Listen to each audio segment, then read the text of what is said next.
Yeah, shoreline survey. So this is a picture of the drone looking at Joan Cramp's property and the huge shoal that's in front of her property. This is water that's 6 to 8 feet at the deepest in the lower right corner, but it's probably 1 or 2 feet from that drop off all the way to the shoreline. This gives us a clear view of what's going on.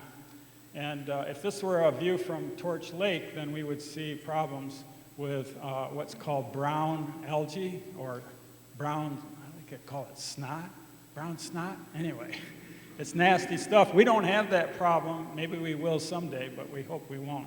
And this is a cool image of Hatlam Creek, and it shows the wonderful preserving of the watershed. And this has to do, subwatershed, and this has to do with intact wetlands.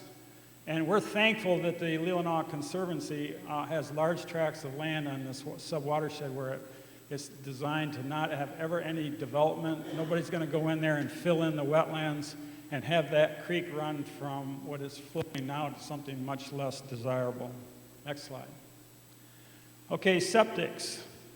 We're doing a shift in the way we look at septics.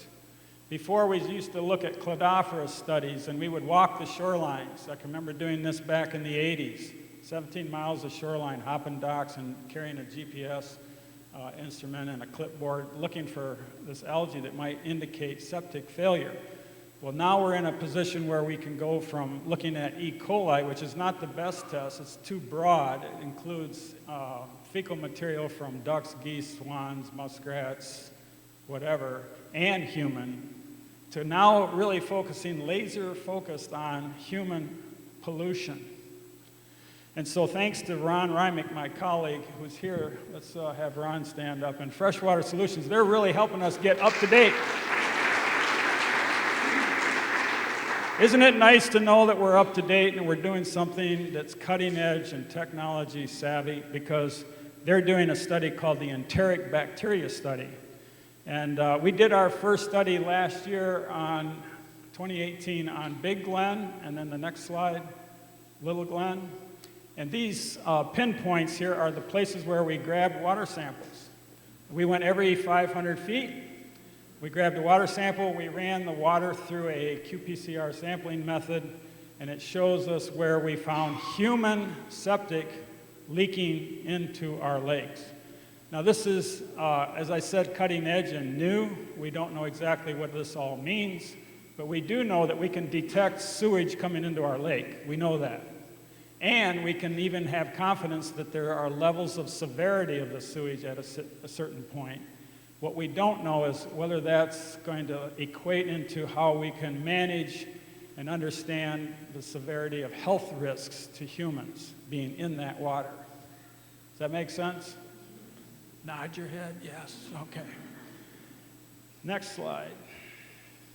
So every year at the summer solstice, June 21, for the last 6 years, we go to places where there's significant water flowing into our lake from the surface, which would obviously mean Hatlam Creek. That's our biggest and largest inlet that comes into our lake. And so we go there and other places. We have 12 locations. We take the hydrolab, and what we're looking at is conductivity readings. And what do you think we're trying to figure out? Well, here it is. We got water coming into the lake. We grab a sample, we put it in the hydrolab, we get a conductivity reading, and we now know what the conductivity reading is in the middle of the lake. And you would expect that the water coming into the lake should be about the same as what you find in the middle of the lake. And if those are congruent, then we say we don't have a problem.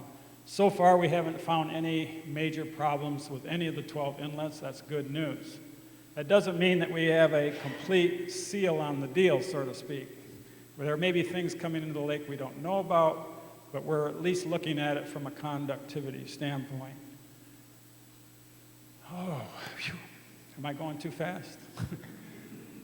All right, swimmer's itch. Even the microorganisms perform symbiosis, and that's why humans cannot stop parasitism. We will never be able to eradicate parasites from our environment. And there's all kinds of them out there. In fact, there's kinds that we didn't even know about. Let's look at the next slide. This is our one way to try to control swimmer's itch on a lake-wide basis. This is a trap team, and this is a way in which we can live trap and relocate common mergansers. You've heard about that. What you haven't heard is the news of this year. And I'm going to tell you some staggering numbers, and I'm going to base this on the fact that we now have more than just Glen Lake and Lake Leelanau and Lime trapping and relocating. But we have set a record. We've had 16 broods and 159 mergansers trapped and relocated off our lake. Now, just for comparison, Lime Lake had 1 brood this year. Lake Leelanau had 1 or 2 broods, we're not sure. And we had 16.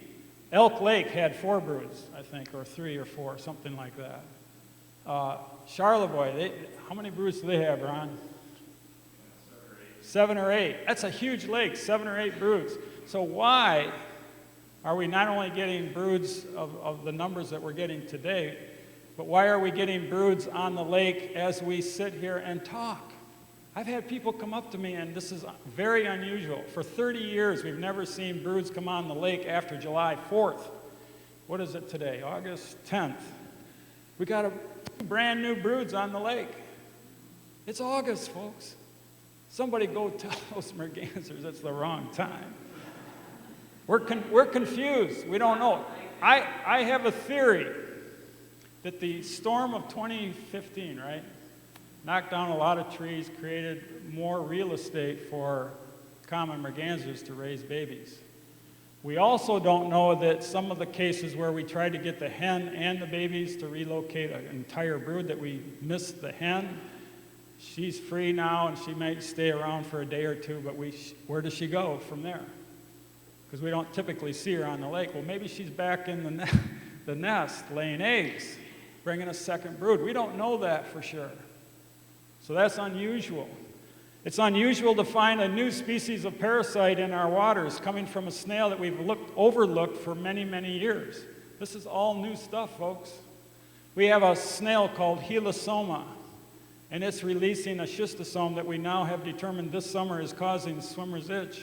We did a test on a guy, an intern, put circles around and put a worm on each one of those circles, and does that guy get the itch? He did.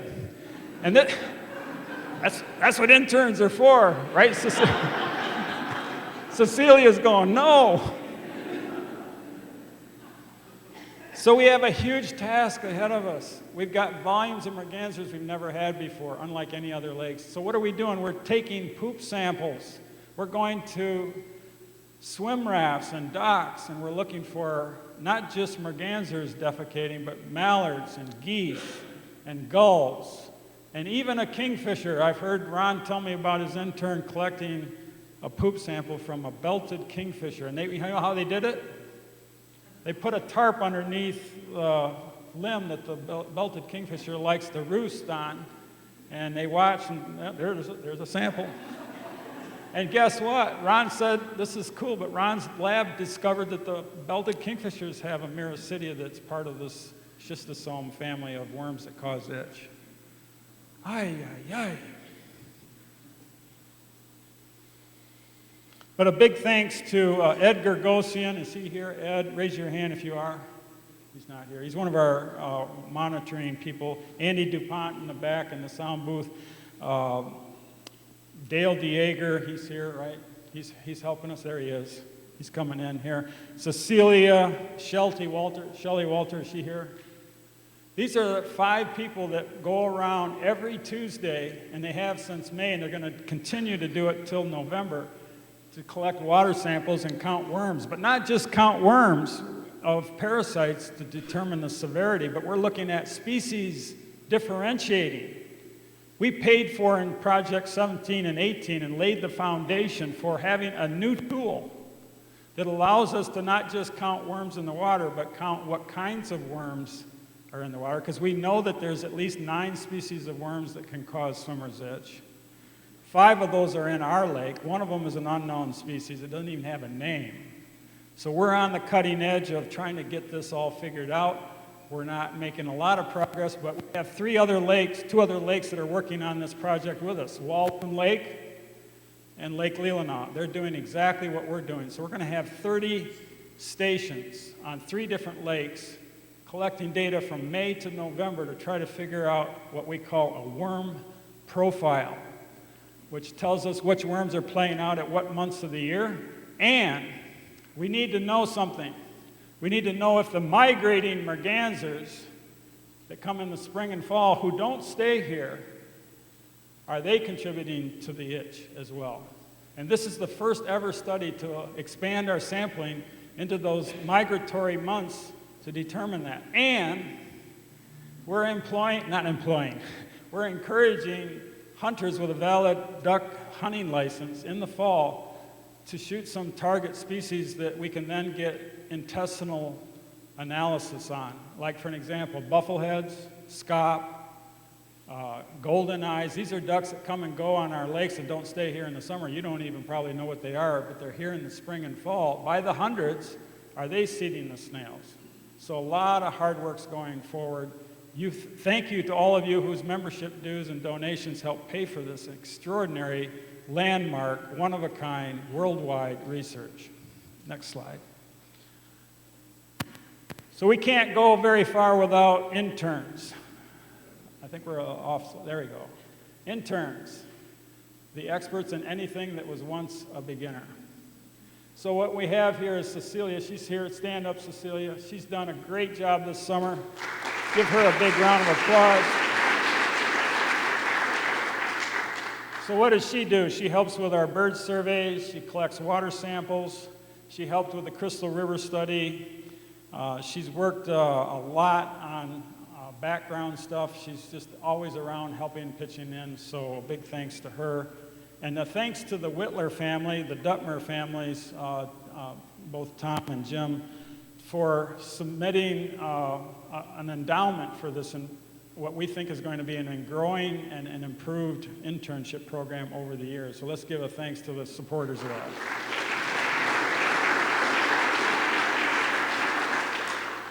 All right, next slide. Oh, this is the interns that Ron Reimich has brought from Hope College. And the guy in the yellow shorts, or the green shorts, he was the one that, gave the arm to see if the itch would come on him. Looks like he could handle it, right? Pretty stout-looking guy. All right, the Discovery Boat, if we can think of what we accomplished in this summer, and it's growing, we had 12 Discovery Boats. Each of them 2 hours long, so that represents about 24 hours of on the water instruction with people in 2019. Every single boat was fully subscribed. We did have some cancellations last minute, so not everybody was on those boats. We had a few, not many. But a big thanks to Ann Davey, Joe Blondia, and Laura Hood. This is the team that helped make this program really successful. Especially Ann Davey, because she not only was behind the scenes making sure everybody was going to show up, but she came with treats. I'm talking the best nuts and fruit, dried fruit you'd ever seen. So our theme was to, as we went through the Discovery Boat, we wanted to make sure that everybody knew that they not only loved the lake, but they knew why. Next, our aquatic gardens. As I said before, one of the biggest threats of our watershed is invasive species. So we look at the aquatic gardens in our watershed every which way. And what I mean by that is we throw a rake out on a transect and grab plants, bring them up and look at them. Bill's going to talk about that. We also do drone work, and we use aerial and underwater drone to figure that all out. We also monitor it by snorkeling.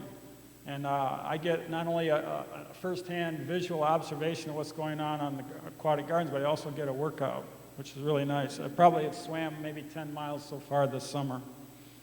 But a big thanks for Laura Wiesen, who guides and directs me in my snorkeling so that I swim a straight line next to the boat.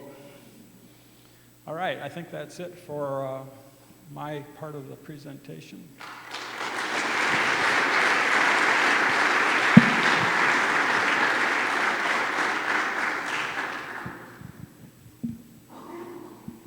Gonna need the mic, or you'll never hear me. I'm ready for my slide. There it is. What the heck is that? Anybody recognize what this picture is? Oh, good. You've been reading the e-blasts, getting the newsletters. You've been listening to Rob and I talk over and over. This is the watershed that everybody talks about. This is our Glen Lake Crystal River watershed. And as Rob went into great detail with some of his earlier comments and slides, what happens anywhere in this watershed affects the water everywhere in this watershed, and right on out to Lake Michigan and Sleeping Bear Bay.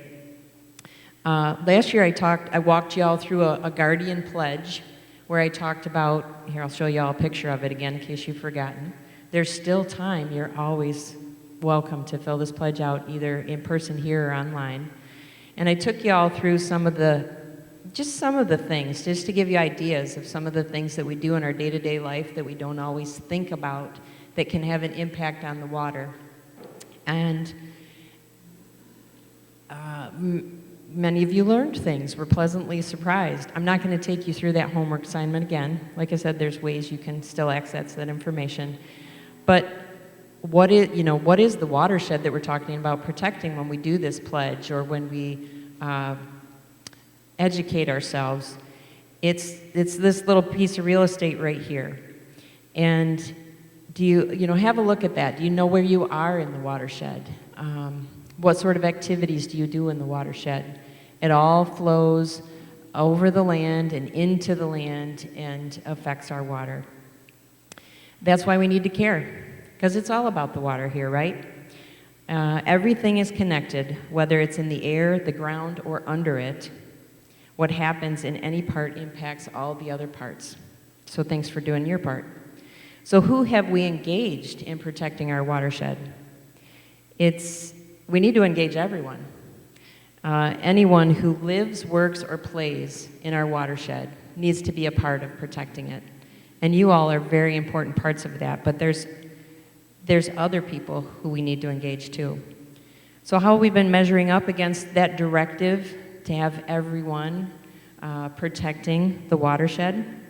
Well, by the end of last year, we had over 445 people who had participated in our pledge.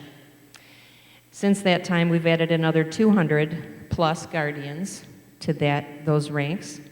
We are now tops in the state for the Michigan Shoreland Stewardship Survey participation. That's something you can do online. I have note cards out on my informational table about the direct link to take that survey if you haven't participated in that yet. If you're one of the people who have taken that survey, would you please raise your hand? Who's taken the Shoreland Survey? We have 89 people who are riparians in our watershed who have taken that survey. I'm going to pick on somebody that raised their hand. I saw Edward Landfair, one of your board members, raised his hand, and I'm going to ask him why he took the survey. What do you have to say about that, Edward?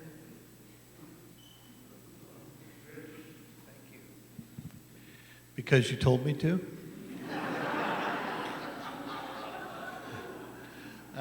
I took the survey, I took the survey and I learned a lot from taking the survey. I thought I'd heard a lot from you and Rob over the years, but I was really surprised at the breadth of the questions and the things that we can all do that are important in the watershed. How was that? Perfect. I didn't even tell him to say that. Well, I gave some notes, but no. And was it easy? Was it really difficult? Did you have to know a lot about your property to be able to do it? Yes, it was very difficult. Oh, no, it was very easy. No, it was very simple. So really, it's about 40 questions. If you know the dimensions of your property, like how much frontage you have and the depth of your lot and that kind of stuff, if you want to look that up first before you get into it, that's a good idea. But other than that, it's really eye-opening. And if you register, you can go back and you can look at the things that you've indicated on there and how they change over time. And the other really useful thing about this tool is that depending on what questions you answer, it gives you a customized recommendations for did you know, and here's some resources, and here's some other things you can do to improve your score. But it's not about the score. We all just want to do the right thing. We're all trying to do the right thing. So that's always an option for you. Another thing, if you are a person who loves the watershed, if you're someone who's taken this survey, you might be an ideal candidate to be a neighborhood ambassador. This is what we formerly called our neighborhood captains, and there will be a slide later in today's updates from our committee reports that will show where we have vacancies, but we'll take anyone. If you love this watershed and you love talking to people about how to protect the water, we need you. So talk to me after the meeting or Dale DeYager, and we'll get you connected. Have you seen us in the news lately? I know Dennis Wyand and Rob Carner were on 9 and 10 last week talking about the usefulness of drones. Rob and I and some of our other community partners like the Leelanau Conservancy and other watersheds in the county hosted the Leelanau Clean Water, the second annual Leelanau Clean Water Symposium at the Leelanau School back in June. It was widely attended by other people in our region who care about water and are trying to do everything to protect it. We got a nice, we had a nice spot on the news for that endeavor, and a lot of good coverage in the Leelanau Enterprise as well. If you caught the diversion section a couple weeks back, it was called Water, Water Everywhere, and the Glen Lake Association was everywhere in that issue. We really are doing cutting edge things that our neighbors want to know how to do. Really exciting things happening with other watersheds, creating programs like our Guardian program, looking into doing their own discovery boat cruises. And whenever anybody knows more about how to protect the water, when they visit here, they behave better too. So that's good for all of us. So some of the special outreach that we did to achieve that goal of, who are we missing in here? We've got our Glen Lake Association members.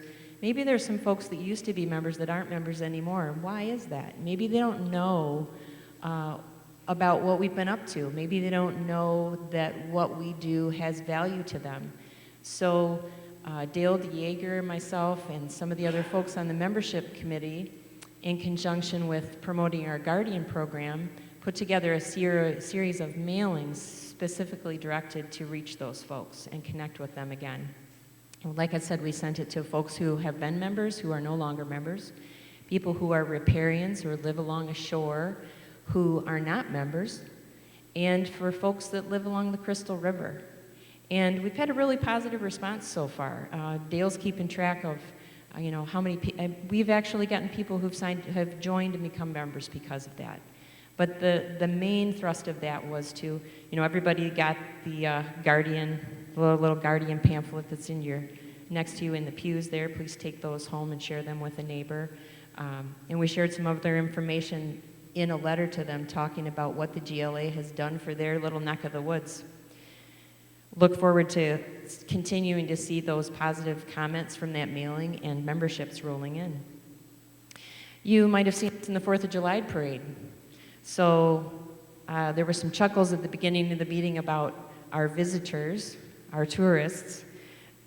We have, I can't remember how many people the sheriff told me were at the parade.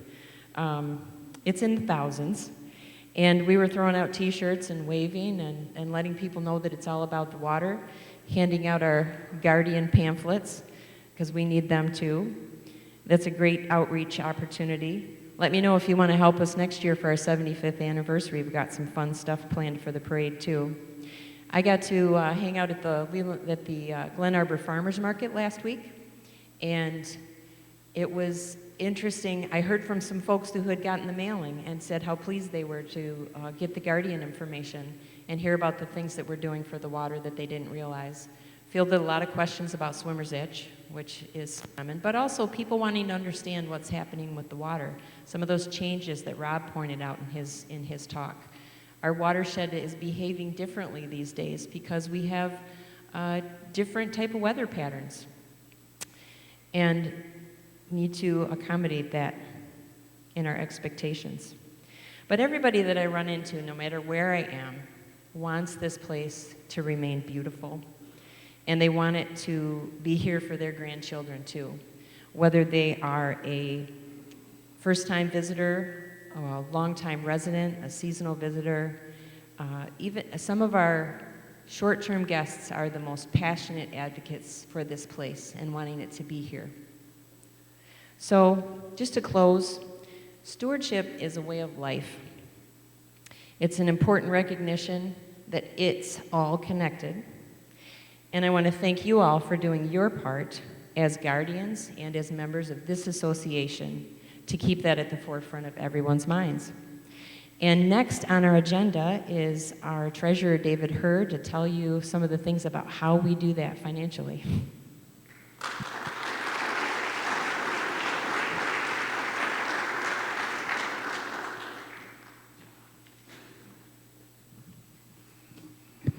Morning. What a great Glen Lake day it is today.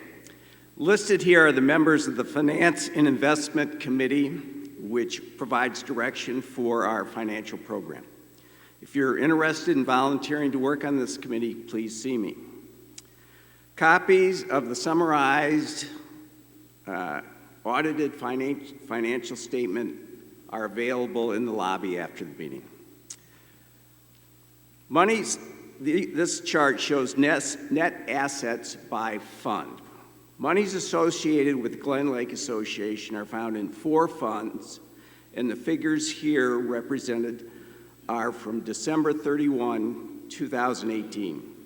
The general fund is our operating fund. Revenues flow into this fund, and operating expenses flow out. The net asset value of this fund at the end of December was $437,000. The watershed fund was established to provide funds for unforeseen events that may require additional funding. Funds may be loaned or transferred to the general fund, and 4% of the net assets yearly flow into the general fund to support our programs. The net asset value was $451,000.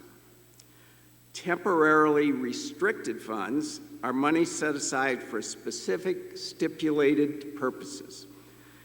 At the end of the year, we had $122,000 set aside for general fund projects. An example of one of these was what Rob mentioned. We have set aside about $60,000 at this point for future dredging of the Hadling Creek, or the pond.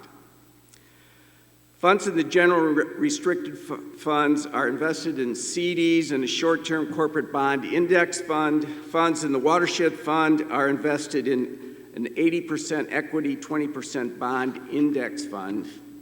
The endowment fund consists of funds placed in the permanent fund managed by the Grand Traverse Regional Community Fund, or Foundation. Monies are invested in a mix of bonds and equities. Our association yearly receives 4% of the net asset value of this fund, and the current value was $251,000 at the end of the year. Next slide. Revenue expense levels of our general fund for the, I misread.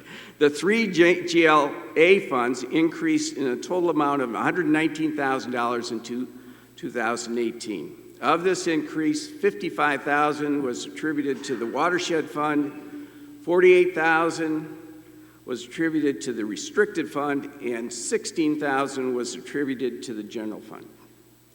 Revenue and expense levels of our general fund for the past 3 years are shown here. In 2016, expenses exceeded revenue by $8,000. In 2017, expenses exceeded revenue by $5,000. In 2018, revenue exceeded expenditures by $16,000. In total, over the last 3 years, revenue has exceeded expenditures by $3,000. Sources of revenue for the general fund are shown here. The vast majority of our revenue comes from member contributions, 75%. So it's Without that, we would not be able to function. Expenditures, this shows how our money was spent in 2018. The most significant expenditures occurred for water quality, 30%, swimmer's itch, 26%, support services, 15%, and invasive species, 14%. Do I have a motion to accept this treasurer's report? All in favor say aye. Thank you, that's my report.